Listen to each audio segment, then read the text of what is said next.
the viscoelastic behavior. First, before that, we need to understand what actually rheology is. So rheology itself comes from a word called rheo, which is a Greek word known for which means to flow. And in simple terms, you can define rheology as a deformation and flow behavior of all kind of material. Now, when we talk about rheology, this word was first coined by Professor A.C. Bingham in 1920s while studying a flow behavior of various liquids, and the measurement what he collected from those rheological data is he named it as a rheometry. Now the next question arises: what sort of materials can be used in order to means for a rheological analysis or rheological characterization? So in order to understand that, we need to first understand the complete material spectrum that is present in this world. So in the left hand side, you can see over here, materials can be ideally liquids, means it can be like oils or water. Materials can be viscoelastic liquid, such as glues or shampoos. So for example, the word viscoelastic itself means, when I say viscoelastic liquid, that would mean that it has some viscous property as well as it has some elastic property. So also materials can be something like viscoelastic solids, such as pastes, gels, rubbers. And also material can be completely elastic, such as steel. So when we talk about a viscous material, it has very less elasticity present in it. And when we talk about elastic material, it has a very less viscous part present in it. So it appears to be as a solid material, and liquid is basically, it does not have any internal structure, so it appears to be free flowing without any internal resistance.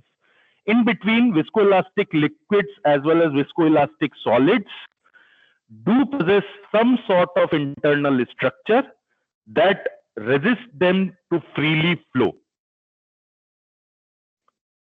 Now, in order to quantify a rheological behavior or a flow behavior of any particular material, there is a term called viscosity. So viscosity in simple terms can be defined as an internal resistance to a movement or internal resistance to a flow.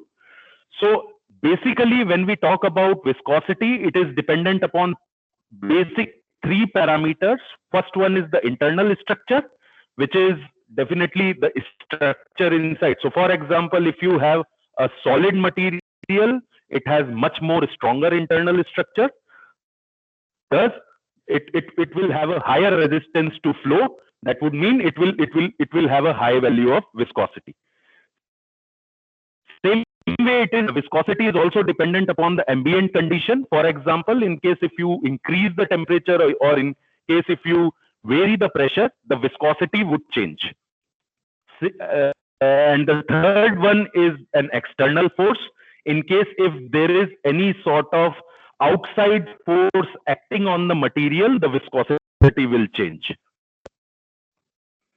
Now, in order to get all the viscosity information, we need to, or in order to understand the behavior of any particular material, you need to emphasize on these three particular parameters. Now, let us discuss about the instrument which is used to measure the viscous property or the flow property of any sort of material. So we have an MCR series of rheometers, which looks like this. You can see on your slide. So when you talk about this particular portion, the top one is the head of the rheometer, where it has a motor unit.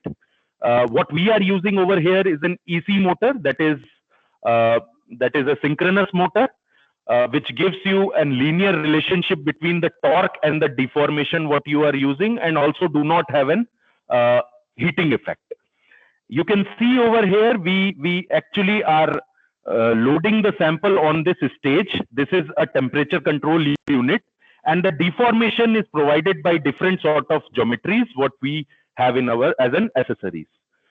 This particular rheometer can be used in both the ways, that is in rotational mode measurements, which can do shear tests as well as tensile tests, and also an oscillatory measurements which can do shear test, torsional tests as well as tensile tests. Now, if you look at a MCR rheometer portfolio from Anton Paar, we basically have a XX2 model, which is our research grade model. So the base model is called MCR 102, which do have a EC motor with air bearing. It has a Toolmaster quick connect. And in case if you are looking for some advanced measurements like Laos, or in case if you want in your rheometer a true strain feature, then you can opt it optionally in MCR 102 series. Then we have a mid-range MCR 302, which already have this tag, squeeze, and high advanced measurement modes present in it. And also the torque measurement capability of this particular rheometer is better than MCR 102. Our high-end research grade model is called MCR 702, in which you can actually add two motors. So one motor at the top and another motor at the bottom. So in case if you require some sort of high shear condition and you want to see the behavior of your sample at a high shear conditions, you can actually install another motor in at the bottom, and you can do counter rotating measurements. So this particular rheometer can be act as a separate motor transducer. It can work as a combined motor transducer as well as counterclockwise. Same way, this particular instrument can also do DMA test, that is tensile, compressive, 3-point bending, single cantilever, dual cantilever. All these measurements are possible using MCR 702. We also have an quality control grade MCR rheometers, which are called as MCR 72 and as well as MCR 92. Now, MCR 72 do have a ball bearing, mechanical bearing for giving the shear deformation to your to any particular material or to a sample. So, the torque measurement limit capability of this MCR 72 is very limited. And when you talk about MCR 92, it has a bearing, and definitely it has a better torque measurement capability than compared to 72. So these are not a research grade rheometers. These are the rheometers which you can use for quality control as well as analysis. Which brings us to the modes of measurements what we can perform using our rheometer. So first test mode is called as rotational rheology. So it is basically you have a stationary bottom plate and moving top plate. So just take an example of two-plate model where your bottom plate is stationary and top plate is rotating, or it is moving with velocity v. Considering the laminar flow, what we have two parameters. We are applying some deformation, that is we are giving some RPM, which is defined as the shear rate, which is given by the velocity divided by the total height of the sample, and the unit is second inverse. So shear rate is directly proportional to RPM you are giving. So for example, you can set it, say I want a deformation or a rotation at 2 RPM. So that would be given by the shear rate, and the resulting parameter that you are measuring from that deformation is the shear stress, which is given by the force applied on the sample divided by the complete area, and the unit is said to be pascals. Now, the basic thing in rheology is that whenever we are doing any sort of rheological measurement, we always consider that our flow, what we are having inside the rheometer, is laminar. Once there is a transition from laminar to turbulent flow, there can be a variation of a viscosity value. So most of the times, whenever we are doing any sort of rheological measurement, most of the times we are keeping ourselves in a laminar region of deformation. Now, when you talk about viscosity, viscosity can be simply given by the shear stress, what you have measured from the sample, divided by the shear rate, that is the RPM, what you have means what you have given to the sample. And the unit mostly it is of viscosity is in millipascals.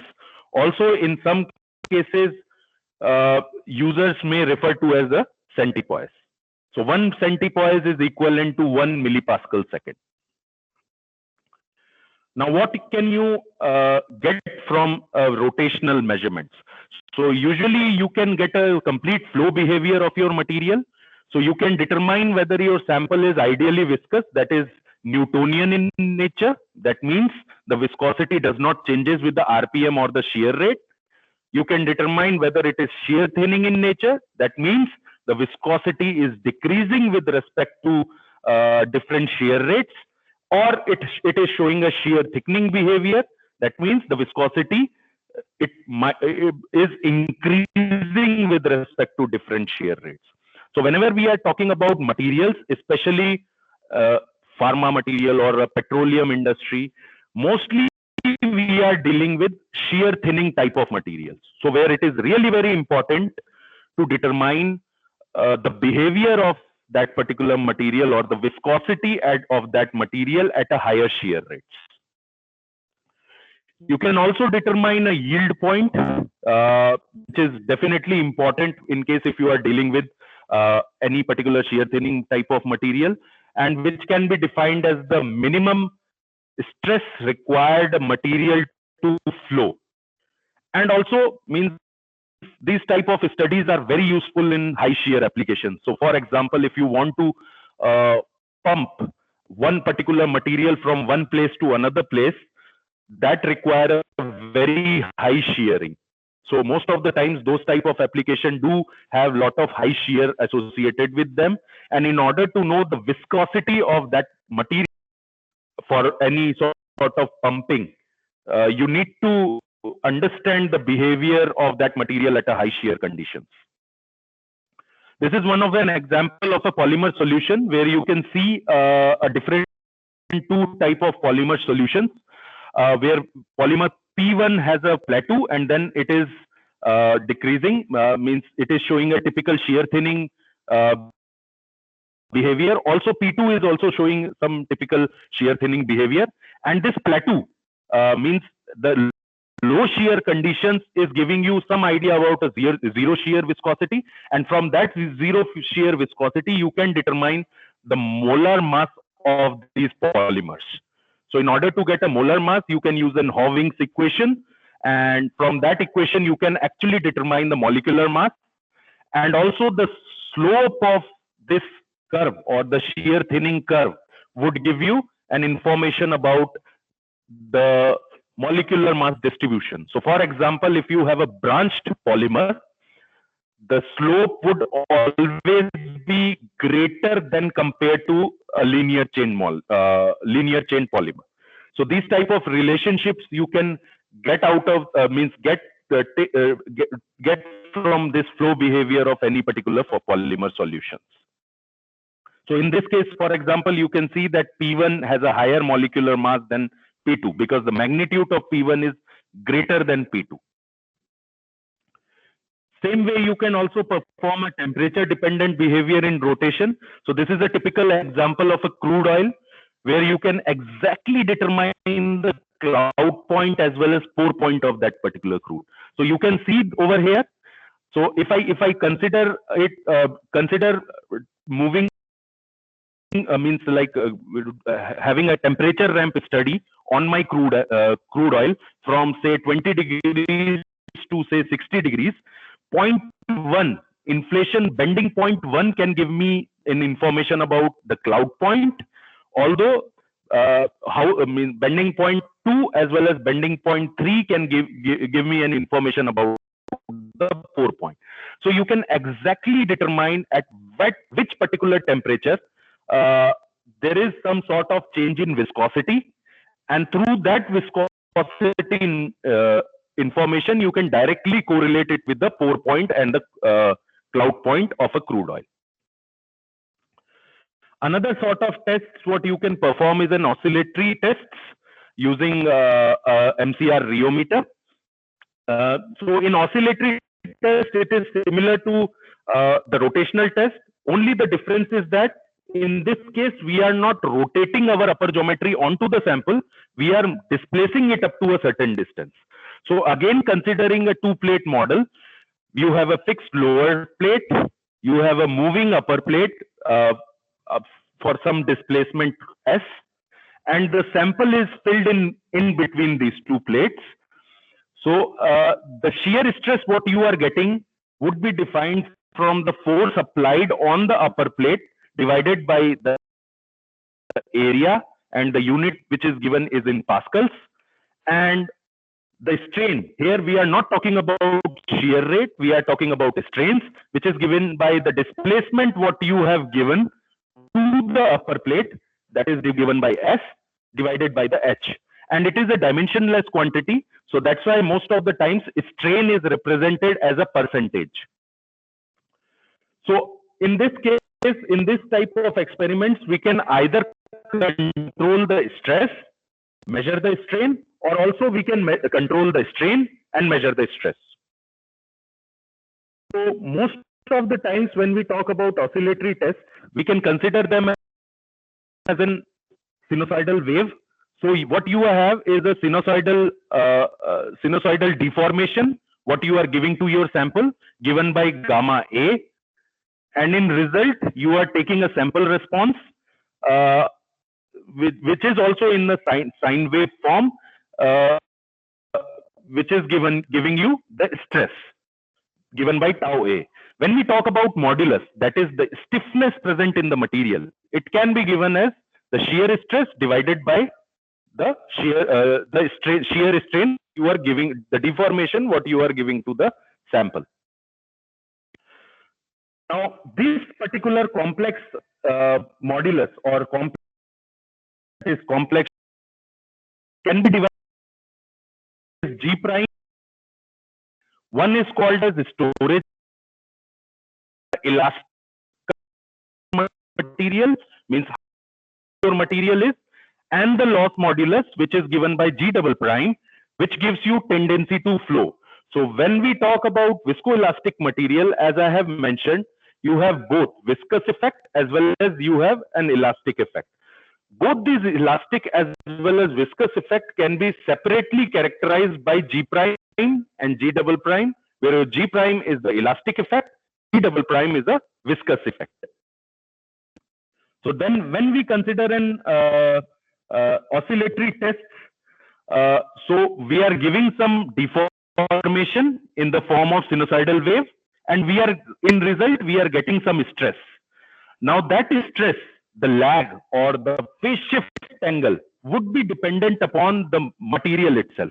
So for example, if you have an ideally water-like material, ideally viscous fluid, you can see that the lag or the phase difference between the input sine wave and the output stress wave is very high. That means in case if we have an ideal viscous fluid, the phase shift between input and output would be around 90%. That means the lag would be around 90%. So we can predict that our material behaves more like a liquid. In case if it is greater than 45, you can say that we can have a value of a viscoelastic liquid, where our G double prime, that is the viscous part, would always be greater than G prime. In case if it is lesser than 45, you can say that our elastic part, that is G prime, is greater than the viscous part, that is G double prime, and you can say that your material is more like a gel form. And in case if our delta or input, there is no difference between input and output sinusoidal wave, then we can say that our material behaves as a solid elastic material. Now, basically, there are two types of tests that we can perform using an oscillatory measurements. One is called an amplitude sweep and another one is called as frequency sweep. In amplitude sweep, we keep the duration of the deformation same. That is, the time of the deformation is same, and we are varying the strain. So you can see from this sinusoidal wave, we are varying the amplitude, that is the strain, and we are keeping the time in between similar. So these type of tests are very much useful in determining the gel strength, that is the stiffness present in your sample in a viscoelastic material. It can also give you an elastic limit of your sample. That means the elastic limit of the deformation up till when the internal structure of that particular material would be intact. It can also give you an idea about the yield stress, that is the stress required to plastically deform. It can also give you an idea about the flow point, the stress at which or the strain at which your material starts flowing. Just to understand flow point, you can consider a toothpaste type of sample where your toothpaste acts as a solid when no stress is applied on it. Once you start pressing it, it will start flowing and it will come out of the tube. So that particular stress, the minimum stress which is required to make a material flow, is defined as it can be called as a flow point. Now this is a typical amplitude sweep. What you can see over here, you can see we have an amplitude sweep of gellant and viscosifier. Here you can see that in case of gellant, our G prime is always greater than G double prime. That means initially at low deformations, this material is acting as a solid material. As you increase the deformation, you will see that this plateau starts to change. It starts to move towards your G double prime, and after a certain deformation value, you can see that G double prime is dominant over G prime. That would mean at this particular stress, the crossover stress, your material started flowing, your gellant started flowing. And somewhere over here at around 10 pascals, you would find a yield stress of your material. So this is an elastic limit. Your LV is an elastic limit, the deformation till which your internal structure is intact. After that, you would have a yield stress, and also then after certain at a higher deformation, you would have a flow point where your viscous part, that is G double prime, is dominant over G prime. And if you talk about the gel strain, that is the magnitude at a lower shear rate or at a lower strain. So the magnitude at a lower shear strain would give you the gel strength of your material. Similarly, in case of viscosifier, you can see over here the G double prime is always dominant over G prime. That would suggest that viscosifier acts as a liquid material. Another test what we can perform is a frequency sweep. Here, just to reverse the reverse of an amplitude sweep, we are varying the frequency. That is, we are varying the time duration, and we are keeping the amplitude, that is the strain, fixed. Now, this frequency sweep can be useful in determining the molar mass or the molecular mass distribution of a material. It can also give you an idea about the physical stability. It can also give you an idea about the shelf life of an end product. It can also give you an idea about the phase separation, which is probably going to happen in near future. So this is a typical example of a frequency sweep where you can see an example of a polyethylene. So you have a crossover point in this particular frequency rate, and this particular crossover from G prime to G double prime crossover would give you an idea about the molecular mass distribution. So for example, in this case, you can see that PE polyethylene 1 has a higher average molecular mass than polyethylene 2. Why? Because the crossover, that is the relaxation of the molecules in the polymer, is happening much faster in case of PE2 than compared to PE1, which means that PE1 has a higher molecular mass than PE2. Same way, you can also determine a molecular mass of or the behavior of branched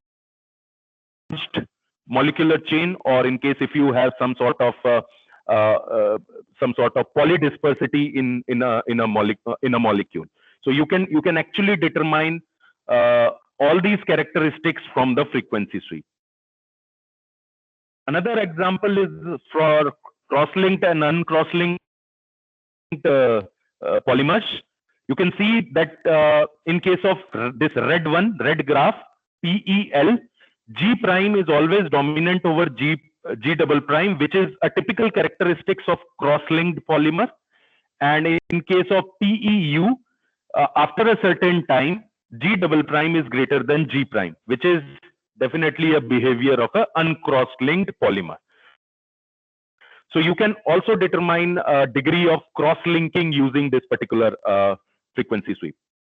Also for cosmetic applications or pharma application, frequency sweep is very important in order to know the physical stability of that particular product. So in case of cosmetic lotions, for example, if you can determine the dispersion stability. So you can see we have tested two samples, L1 and L2. And in case of L1, we have G prime always dominant over G double prime. And if you measure the slope of this particular G prime, you would find it lesser than compared to L2.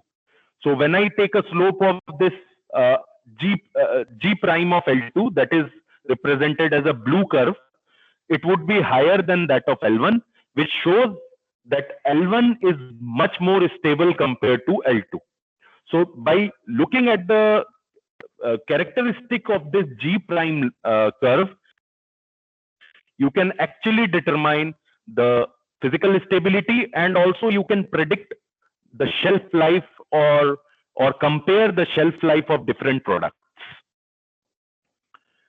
Some of the applications in broad way for rheology is definitely rheology is a very important tool in order to characterize paints and coatings. So most of the tests, most of the paints and coating industry are interested in viscosity curves, amplitude sweep, thixotropy test, as well as frequency sweep in order to get a dispersion or suspension stability. It can be also used in a food industry for different products like chocolate, ketchup, mayonnaise, dairy products. It can be used in a polymers for polymer solutions as well as polymer melts. In petrochemical, we can use rheological tools in order to find a flow behavior of drilling fluids under high pressure, slurries and muds, crude oils, lubricants, and as well as greases. It can be used for resins, for adhesives. It can be used for pharmaceutical in order to determine the shelf life or the physical stability of that. So most of the times we can measure ointments, paste, steams, emulsions, dispersions, and suspensions using these rheological tools. And also in the cosmetic industry, where you have shampoos, shower gels, lotions, creams, hair gels, and other products. So all the tests like with flow curves or oscillatory tests are very much important in order to characterize or in order to predict the physical stability of your end product using this particular rheological tool. Now, in order to I'll summarize this presentation, we have discussed something about viscoelastic behavior and also different sort of tests that we can perform. So from rotational test, you can have a flow curve, you can get an idea about yield point, you can get some idea about the thixotropy of the material. From oscillatory tests, you can perform oscillatory tests in two ways, that is amplitude sweep and frequency sweep. In amplitude sweep, you can determine the elastic range, the gel strength, the yield point, as well as flow point. From frequency sweep, you can do a degree of cross-linking, you can determine degree of cross-linking, average molecular mass. You can also have a Maxwellian behavior information. You can get a complex viscosity, zero shear viscosity. You can get a idea about physical stability. Also, you can perform time-dependent behavior tests and temperature-dependent behavior tests using rheometry, which might be useful for gelation and the curing behavior. Now, I'll quickly switch over to the demonstration part, where I will show you a live demonstration of one heavy oil sample which I have already loaded. So I hope you can see our rheometer. This particular rheometer is MCR 302 model. And as I have discussed, you can see over here, this is the main heart of a rheometer. This is a motor unit. As we have discussed, we are using EC motor technology over here. And definitely you would have no delays, no heating issues, as well as there is a linear relationship between the torque as well as the deformation what you are giving. This is our geometry. You can see over here, this is an air bearing coupler. So we are using in MCR 302 air bearing system in order to reduce the internal resistance because of the mechanical bearing, which would enable you to have a high torque range, torque measurement range. That means you can measure the torque or the stress very precisely using an air bearing system. This is our temperature control unit. So this is a Peltier temperature control. This can go from minus 40 degrees Celsius to 200 degrees Celsius. So in case if you want to measure any particular material at a sub-zero conditions or sub-zero temperatures, you can do that by using this Peltier hood as well as this Peltier temperature device. In between, you can see over here, we have measurement geometry. So currently I am using parallel plate geometry, which is PP25. And you can also have a various sort of geometries, which you can look over here for different sort of materials.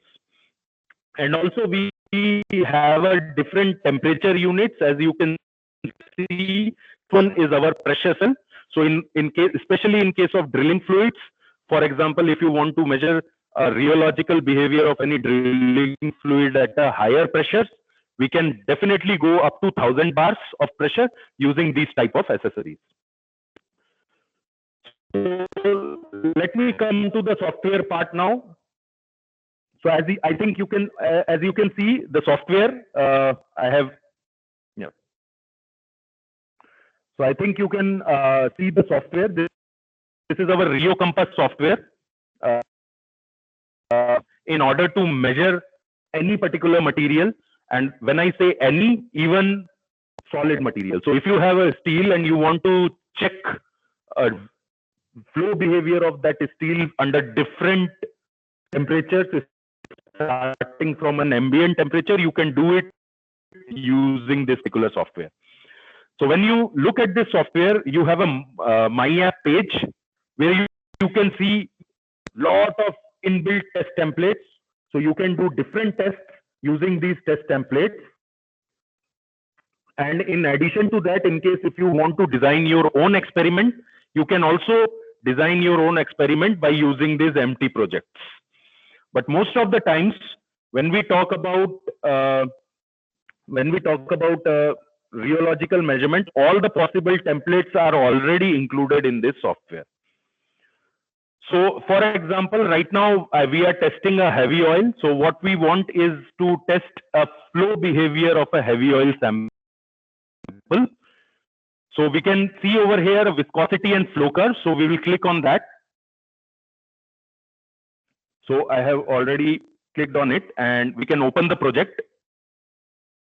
So you can see a complete flow chart of your experiment. how the experiment will proceed, where you can see the measurement part, where we have defined shear rate or the RPM from 0.1 to 100 second inverse. So it will take complete flow curve from 0.1 second inverse to 100 second inverse, and it will take 4 points per decade.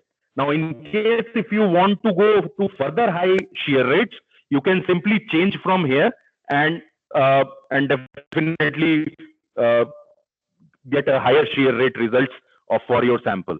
But here we have set it from 0.1 second inverse to 100 second inverse. And all the analysis mode means like analysis for the yield point of these heavy oil samples are already included in this flow chart.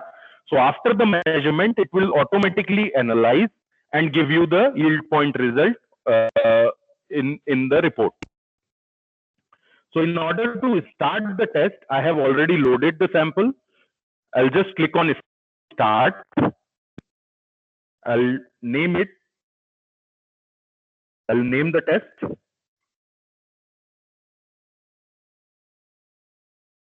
And I'll continue.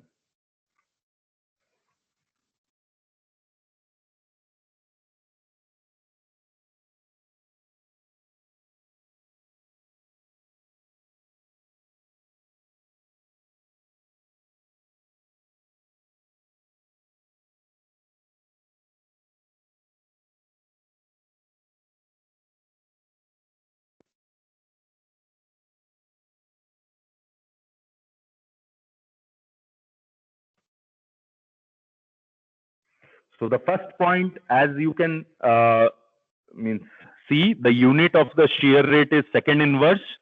So the first point always takes some time because we are working at a very low shear conditions. So yes, so you can see the first data point which has been here. So it is showing you a very high viscous liquid. So you can change the unit from here. So the first point at a very low shear conditions, you can see over here, the viscosity is something close to 465 Pascal seconds. And as you are increasing the shear rate, that is the deformation, the viscosity is decreasing.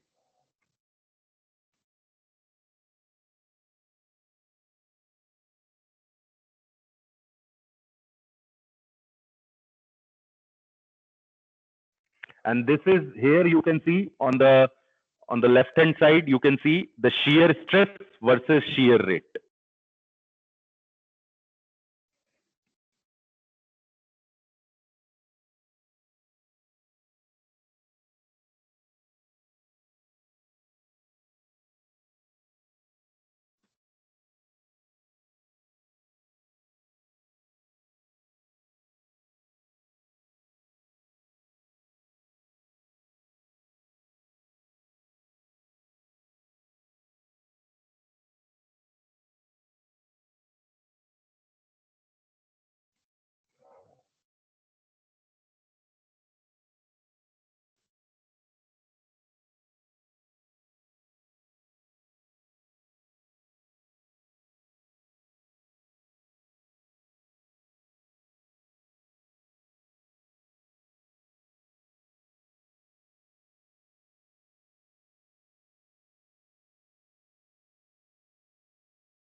And you can see from in the video over here, the geometry is rotating. That is, it is giving some deformation to the sample.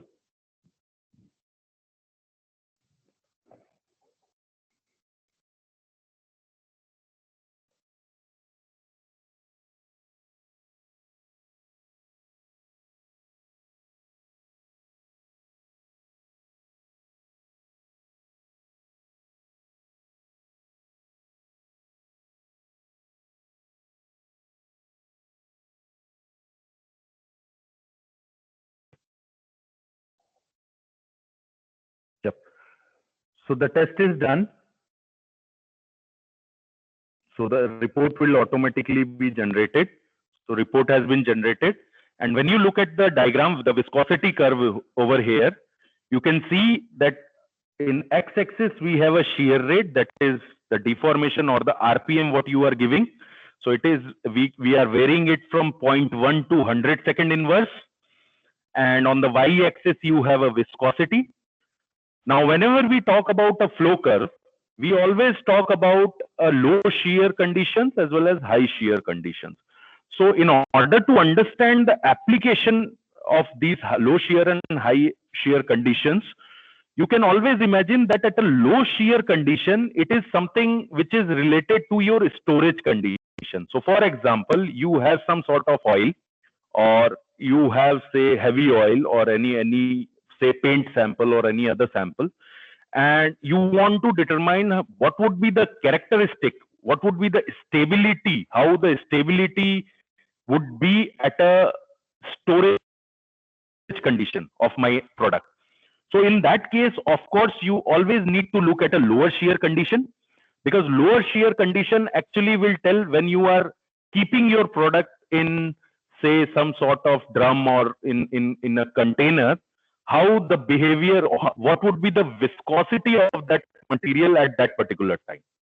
And whenever we talk about a high shear region, that is this one, we always talk about the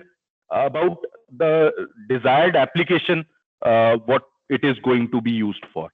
So for example, when you have a paint type of sample, or in case if you want to pump heavy oil from one place to another, definitely you would require a pump that can actually means make that particular material to be able to flow.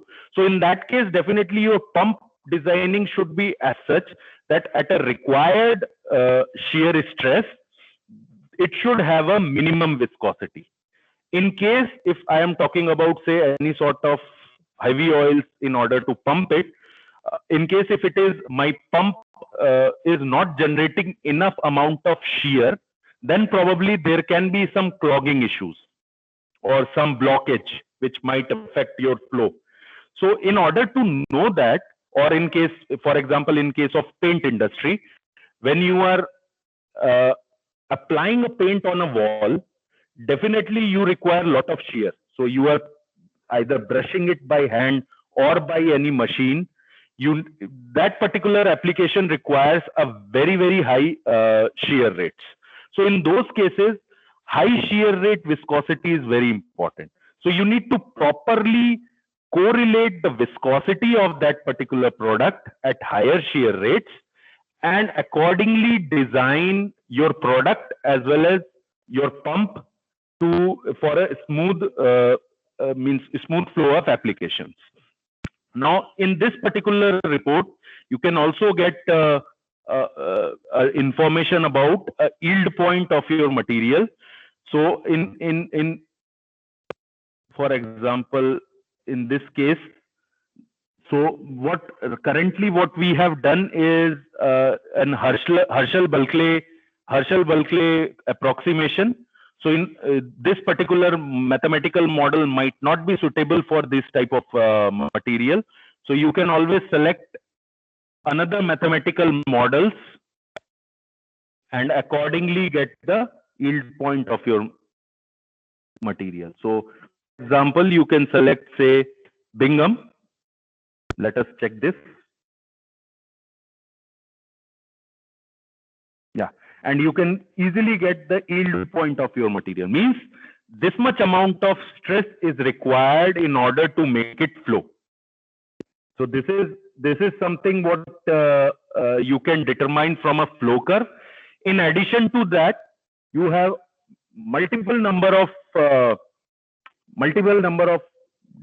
tests that you can perform. You can do thixotropy, you can do creep behavior test, you can do stress relaxation, temperature dependent tests, thixotropy, amplitude sweep, and various other tests what are possible using this particular rheometer.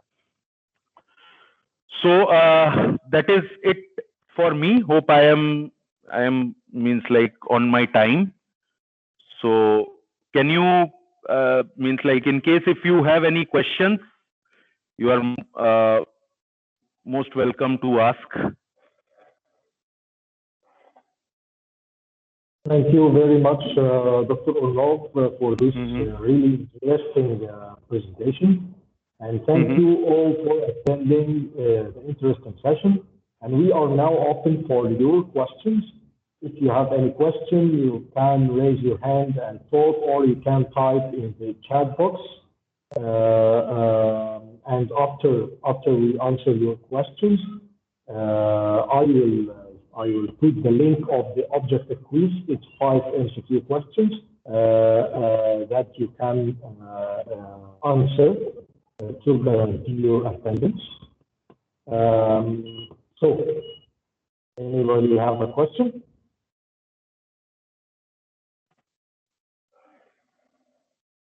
I can ask a question. Mr. Abdul. Yes. I'm talking about the rheometer. Can I use it to measure the polyethylene product viscosity?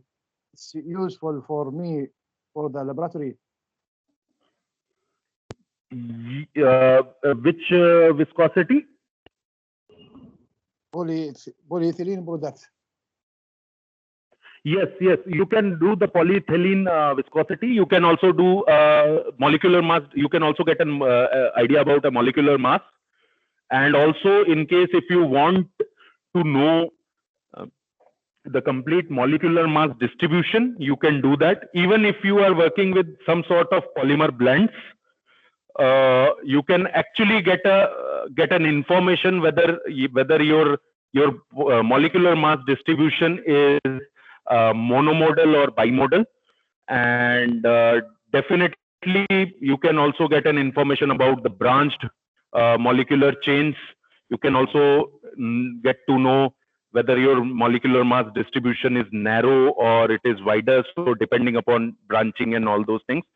So yes, it is quite widely used for polymers, of course, where especially for molecular mass distribution, and even means the flow behavior of those polymers. And in case if you are working on some sort of say exotic polymer or something unique, means like you are designing your polymer or you are making a new sort of polymer, then also it is very much useful tool in order to characterize it. So instead, I would say that some of the scientists call it mechanical spectroscopy. So because this is giving you an mechanical properties, and also it is a very good tool for structure and structure property correlationship. So if you want to correlate a structure with the property, definitely this is a very important tool.